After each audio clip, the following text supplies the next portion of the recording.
Direct action আগুন জ্বালো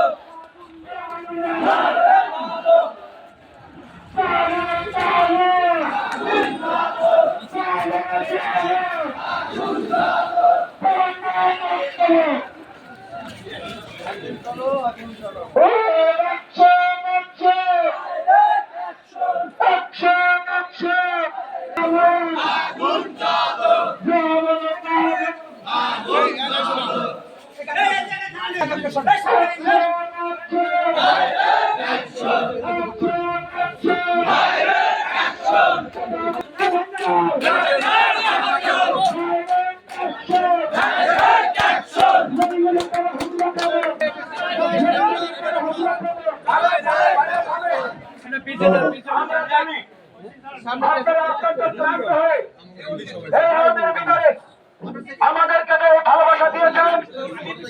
আমরা 10 minute যুব অধিকার পরিষদ আমাদের ভাগ্য রয়েছে সিলমিন হয়েছিল গত প্রায় 2 দশক সময়। আজকে সেই ধারাবাহিক অব্যাহত থাকবে।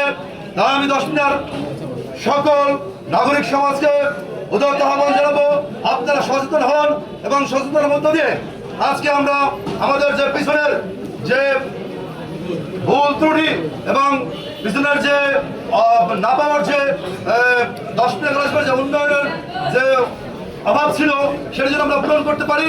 আমাদের 10 মিনিট সাধারণ মানুষের যে উন্নয়ন বঞ্চিত ছিল, তাদের যে না পাওয়ার বেদনা ছিল, সেটা থেকে যেন আমরা উত্তরণ করতে পারি সে বিষয়ে আপনারা সজাগ দৃষ্টি রাখবেন। পাশাপাশি 10 মিনিট বিভিন্ন মাদক সেবনকারী, মাদক ব্যবসায়ী এবং বিভিন্ন উল্লেখযোগ্য না অথচ সমাজে উল্লেখযোগ্য না ভুল ত্রুটি হইলে সেটা আমার মনে হয় মীমাংসাযোগ্য এবং সবাই একটু ছোট হয়, একটু নত হয় এবং ক্ষমা সুন্দর দৃষ্টি থেকে আমাদের সুন্দর আগামী আমরা 10 মিনিট করতে চাই। পাশাপাশি আজকে যে লেলিং মেম্বার যে আহত হয়েছেন সেটা নিঃসন্দেহে দেখার জন্য, যদিও এটা আপনাদের আয়োজন কি হামলা হয়েছে নিঃসন্দেহে দেখার জন্য। আমি যতটুকু জানি যে এটি কোনো পূর্ব পরিকল্পিত হামলা ছিল না, তা সত্ত্বেও কেন এভাবে তাকে আহত করা হলো, বরিশাল শেরেবাংলা মেডিকেল কলেজের মতো হাসপাতাল তাকে চিকিৎসা নিতে হচ্ছে।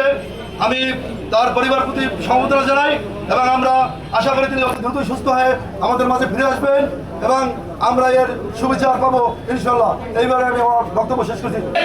আমরা 10 মিনিট উপজেলা প্রশাসনকে বলবো আগামী 24 ঘন্টার মধ্যে হামলাকারীদের গ্রেফতার করুন।